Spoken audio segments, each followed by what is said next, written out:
Hello and welcome to Soul Tie Saturdays. My name is Karla, your host, and my co-host Yvette Thomas. Welcome. And today we have an awesome show for you. And we want to discuss today, Yvette, a topic that will speak to maybe the little girl or the little boy in all of us. Absolutely. That actually carries over into our adult lives. In a big way. So today we're going to be talking about imposter syndrome. But before we want to discuss our topic on today, we also want you to share, like, and subscribe to all of our pages. We want you to go to Facebook. We want you to share and like at Breaking Chains, the number 3. Go to our Instagram page at Breaking Chains and the number 9. And then, of course, our YouTube page, Soul Tie Saturday. So, we thank you, our viewing audience, for taking out time today to view our show with us today. And we want to make sure that this is a good experience for you because this is a very important topic that will address a lot about our identity, the imposter syndrome. So, what we're going to do, we're going to talk about it in 2 parts. So we're going to talk about it relationally, more so in the couple form, whether you're, have a significant other or whether you're married. And then we're also going to do this thing called, we're going to do it, Yvette. I'm going to go there. We got to go there. We got to go there. So don't hate on us. But we're going to talk about the imposter syndrome in our Christian community. Yeah, the church arena. So there. First, we need to understand what it is, imposter syndrome. Mm-hmm. And basically, in short version, is you trying to, I'm going to use your word, even if that's okay. Yeah, you can use it. Overcompensate, overachieve to receive acceptance from someone. That is really the short version of imposter syndrome. It's basically you not feeling that you are worthy enough or good enough to whomever or whatever you're doing. Whether it's in a relationship, in a job, in the church. In the church, you're not good enough. In your life. And that's so true. Yeah. Your life. And we understand that the imposter syndrome actually starts at an early age. That's the reason why we said it speaks to the little girl or the little boy in you, because we always want to feel accepted. We always want to feel loved. We need that validation from people. Yeah. We need that validation from people. Even though we say, oh, you don't validate me. Come on, let's get real. Yes, we do. We do need some affirmation. From people. Yes, we do. So I'm going to go here today in dealing with this topic. I'm going to take it relationally first. Okay. Yvette, if you don't mind.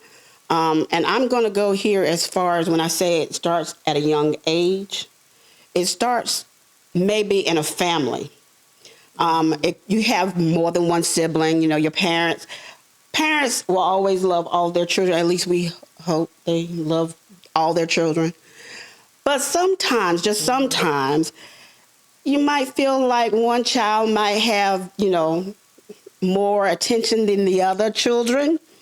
And there's just something in maybe one particular child, or it could be both children that are not getting the same attention as another one.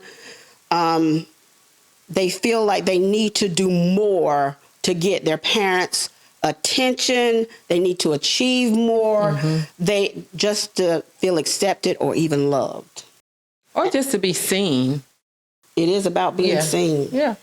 And let's go here. There are some families where parents do kind of make it like they have a favorite child. It happens. It does happen. Why can't you be like such and such? Let me apologize to my sister, because I think that happened a little bit when we were children growing up. The comparison. We're so close in age. And I can remember times when we're very different, very different people, close in age, but we're very different people. And my mom used to dress us like twins, so people expected us to be the same, and we were very different. And people comparing, and so I apologize, sis. Yeah. Well, I'm 9 of 10, and I'm going to tell you the truth. Yeah, there was imposter syndrome. I had it, and I'm pretty sure other siblings had it. I felt like I was the black sheep. Oh. And no matter what I did, I'm going to say black sheep of the girls. Because I was one of the ones that you can't tell me not to do nothing. I'm going to do it anyway type thing. But I also felt like I had to do more because I was compared to another sibling because they had this going on, and especially when it was dealing with scholastics. I had to take certain course. They wanted me to take certain courses because such and such took this course and they made an A, but I took the course and I ain't gonna lie, made a D. Okay, don't judge me, judge yourself. I did my best. I passed. Yeah. With a D. But that wasn't good enough. So I felt like I wasn't good enough, no matter how hard I tried.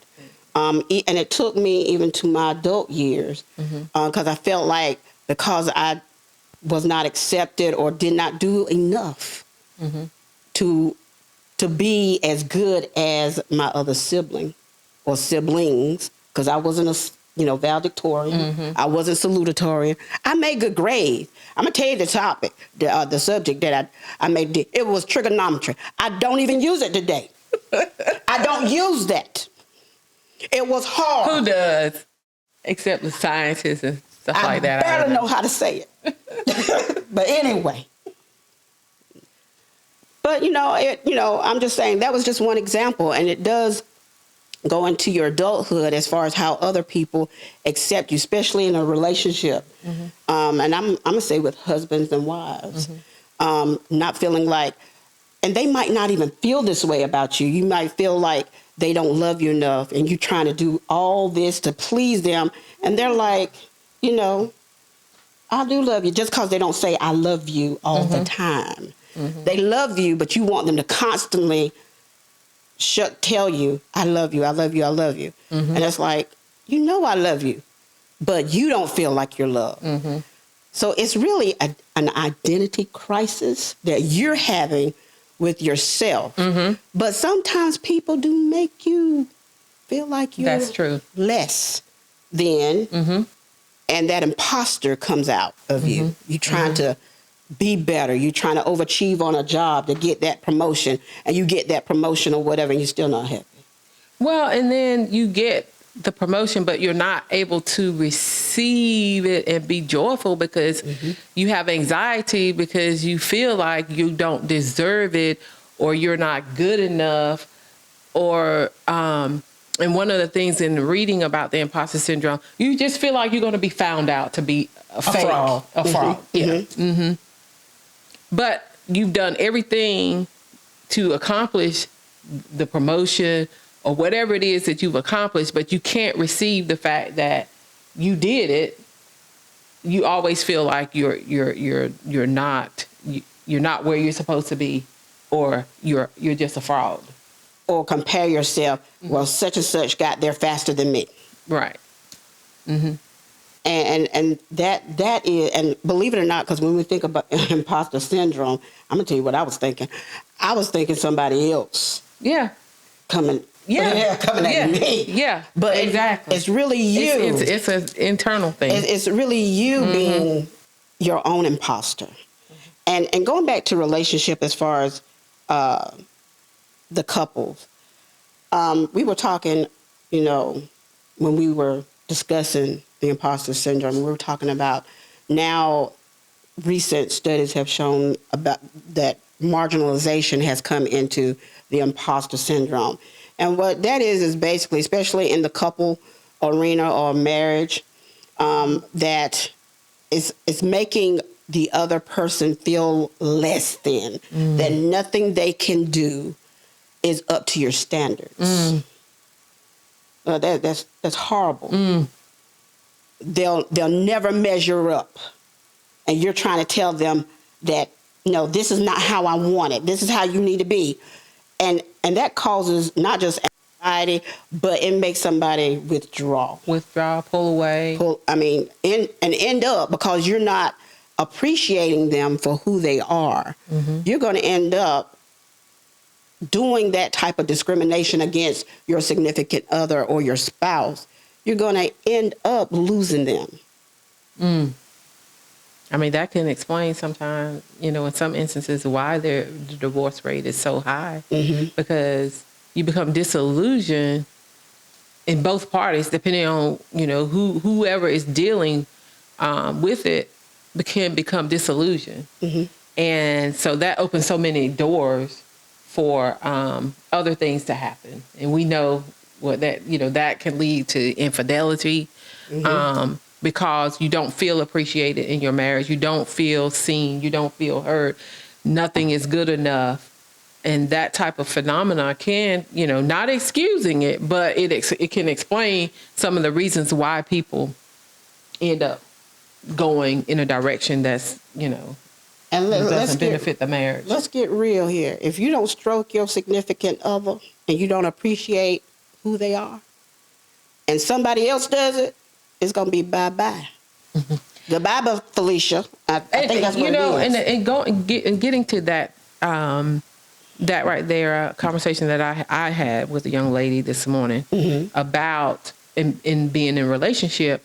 And biblically, the Bible says calls for the husband to love his wife. Notice he says love his wife as Christ loved the church.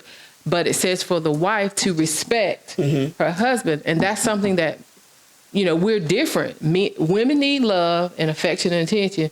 Men need respect. And so, if you're dealing with the imposter syndrome, then you can't show the level of respect that they need, because you're always thinking about, them not measuring up. Most definitely. Or even you can internalize and not, and feel like you're not measuring up, which can also cause you to shut down. You see, it's just a vicious cycle. This thing can really yes, it can be devastating. And I would even go as far as to say people that are like that, and I hate to say it, women are more prone to put down or bring down their husband or significant other than a man would do the woman. I have to say that, because a man does need respect. They need to feel wanted and needed. And if you don't give them that, they're gonna shut down. They're gonna shut down on you. Yeah. And keep people out of your relationship that makes you do that. Because my thing is, if you are not respecting them, you want them a certain way. Is it because somebody else is telling you, or in your relationship, telling you that that's what you need from him? Quit telling people your business like that. I mean, really, everybody don't need to know. It's on a need to know. Wow. And I mean, let's get real. They don't need to know your business like that. And secondly, you need to discover who you are in the relationship. Both of y'all do, so that you know his love language and he knows yours. This is real. I mean, it's important that you each know each other's love language. So, because you may have an expectation of a person, your significant other, that they cannot fulfill. Right. Because that's not their love language.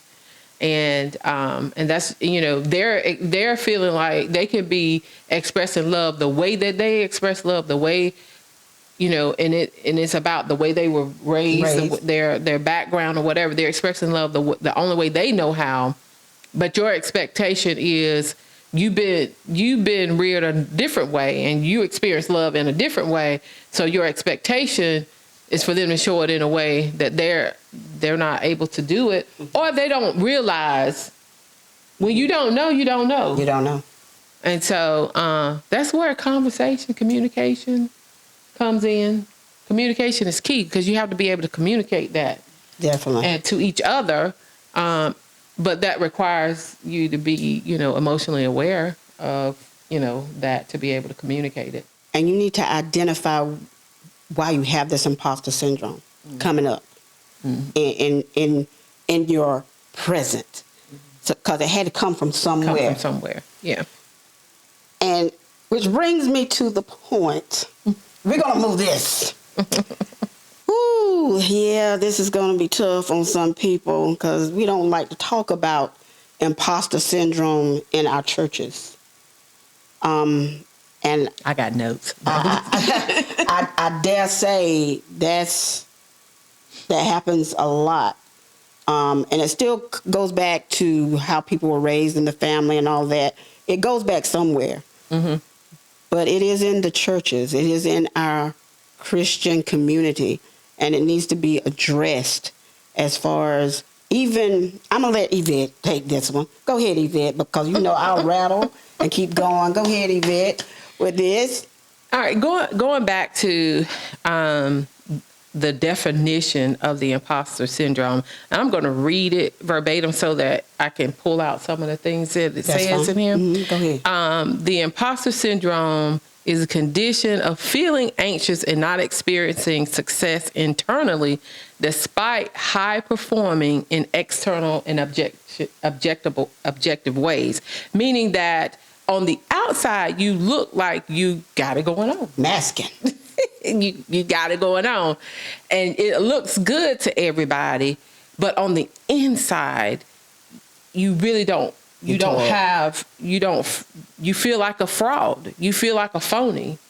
And if you've ever had that thought in your mind, and we're talking about in the Christian community, if you've had that thought in your mind, then you might want to look at this imposter syndrome, because it could be something that you're experiencing and not even really know it. Because let me tell you, as we were studying and talking about this, I realized that there have been times in my life when I had that very feeling, like I felt like an imposter. I felt like a phony. They're going to find me out. That's the whole thing, the mindset. And the 4 P's of the imposter syndrome: perfectionism, paralysis, people pleasing, and procrastination.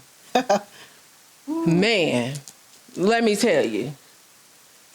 Okay, so why is this important when you're talking about why do we talk about this when it comes to the Christian community? Why? Because if you are in a position and you are seeing, it could be in your leadership, it could be in the laity, it could be anywhere. But you see these people, they are just like, they are doing the absolute most. Like, for real, they everywhere. They gotta be a part. They done signed up. They in 10 ministries. Oh, you ain't got but 11, but they in 10. You might want to check on this. You got, for real, because to them, in order for them to be accepted, in order for them to feel like that they are, and even going to the depths of their own salvation, they feel like they have to earn their salvation. They don't deserve it. They feel like they don't deserve their salvation. So that perfectionism, people pleasing, all of that comes into play. And you see that. I've been through that, for real, because I just felt like, okay, am I doing enough? Have I done enough? Am I enough? That question, that prevailing question, and that feeling that you are not enough in and of yourself. Well, guess what? I have news for you. I got good news and I got bad news. Okay, I got good news and I got bad news. Don't give them the good. The good news is that none of us are. We're never going to be perfect. Never. The Bible calls us to strive for perfection because Jesus was perfect. We're supposed to emulate him, right? Just be like him. However, we cannot rely on our own perfection.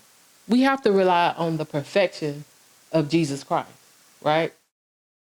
So also when we looking at the imposter syndrome, you're going to, it's amazing that when you talk about perfectionism and not procrastination, I'm gonna leave that one off. Perfectionism and overachieving, where do we see that? We can see that in leadership. A lot. And it goes all the way back to the Bible. We talked about this the other day. It goes all the way back. You look in the Bible.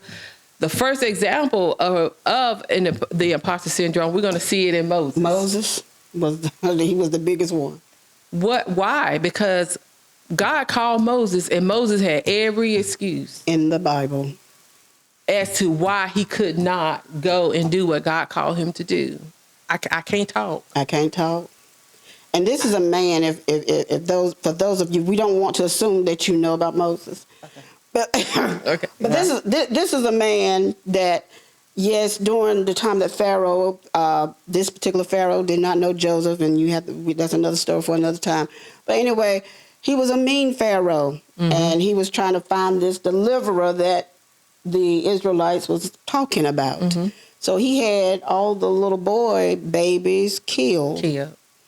And so Moses, he being a comely child, that's what the Bible said, his mother and father made a basket, and they placed him in it and sent him down the river where Pharaoh's daughter took him and adopted him.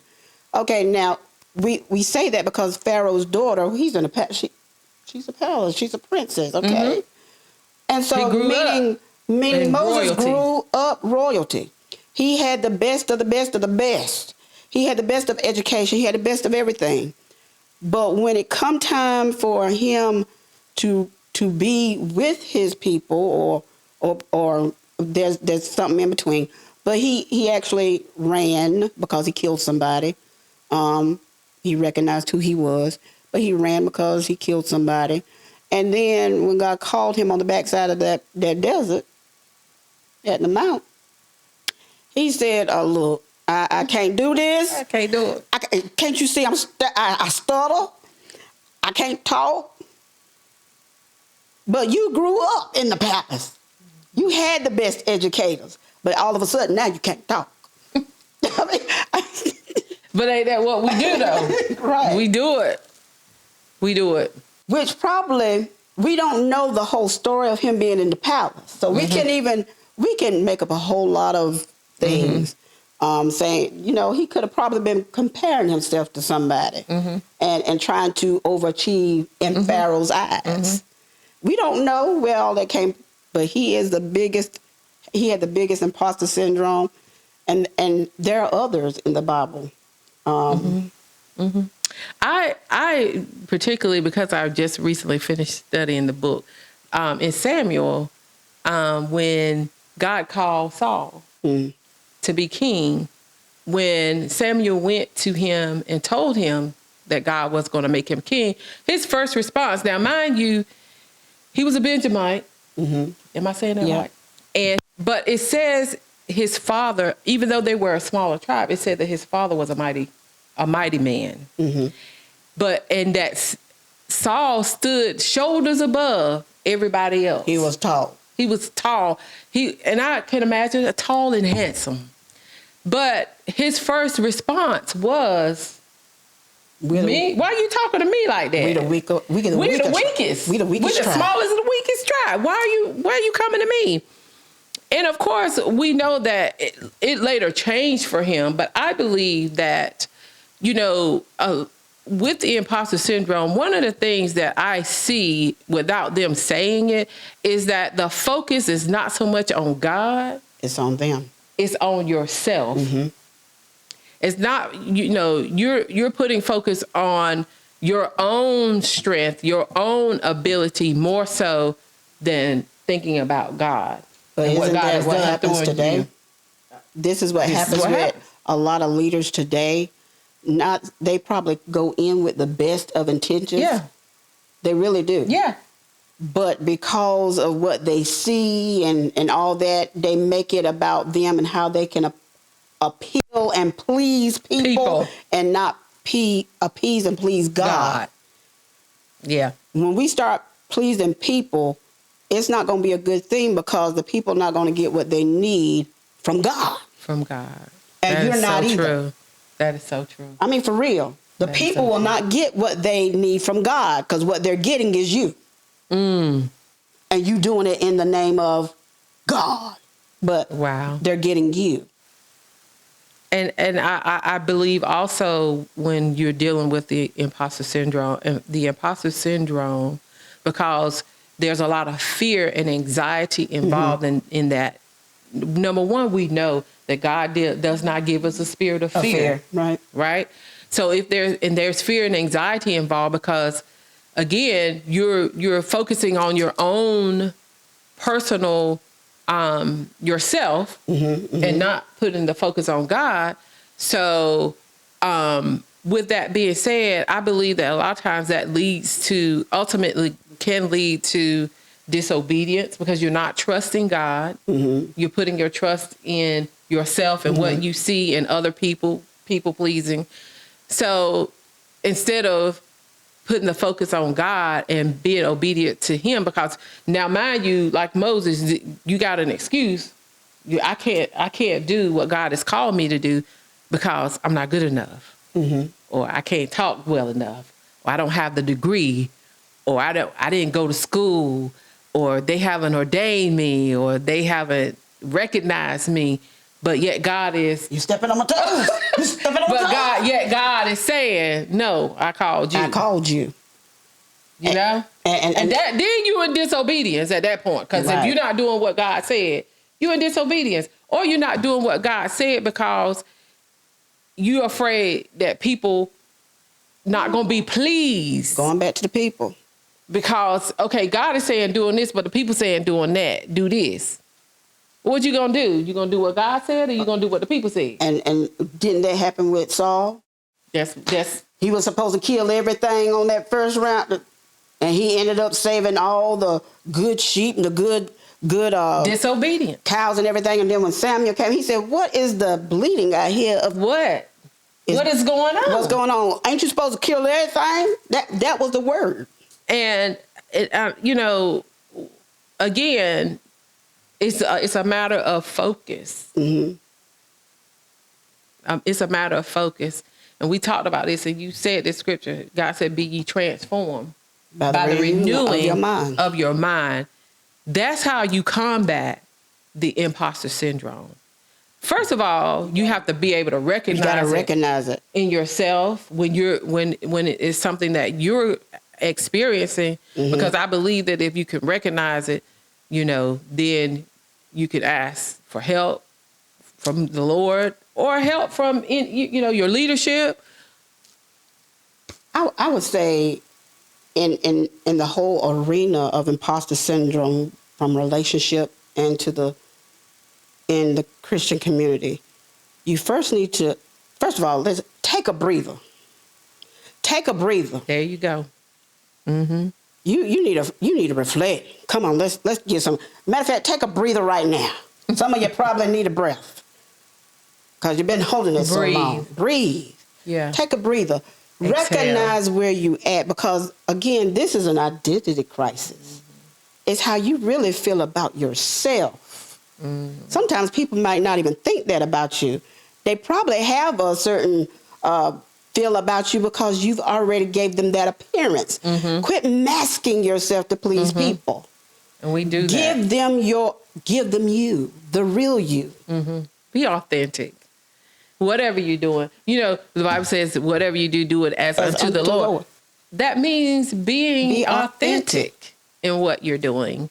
And I believe that we all have to recognize that, if God called any of us, it's not because we deserve it. It's not because we're anything.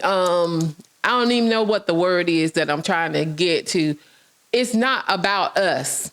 It's not about me. It's not about you. But it's about what God is trying to do in the earth. And he's trying to reach a people. Yeah.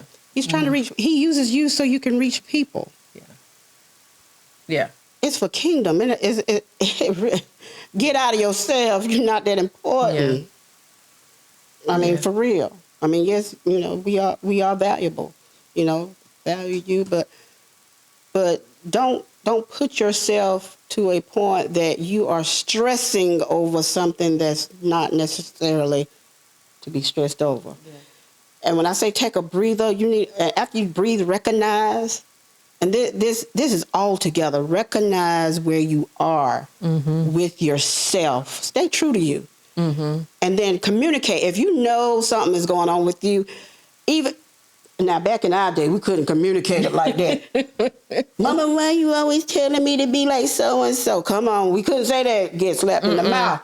But I'm just going to be real. Yeah. But we need to be able to communicate, even with our children now. I think over the generations we have learned, we're still parents.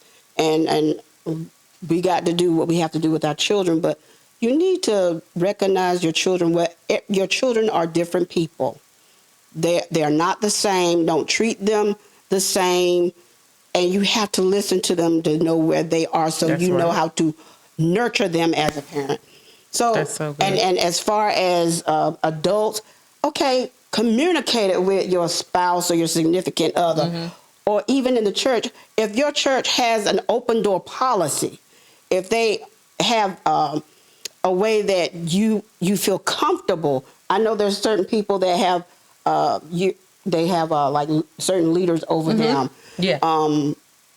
Talk, communicate, let them know what you're feeling, and how you can get over this and what needs to be done. They may or may not have the answers, but they can work it out with you. That's right. We share each other's burdens. We're in this together. I'm not going to let you go down, Yvette. No. I'm not going to do that. That's right. Because we in this together. Exactly. And then the other thing is we have to let go of our facades before God as well. And what I mean when I say that is we have to be authentic when we go to God in prayer. And if you have an area where you're struggling, maybe you're having those thoughts that of fear and anxiety and feeling like a fraud or a phony because you just don't feel worthy. Know that God deemed you worthy when he sent his son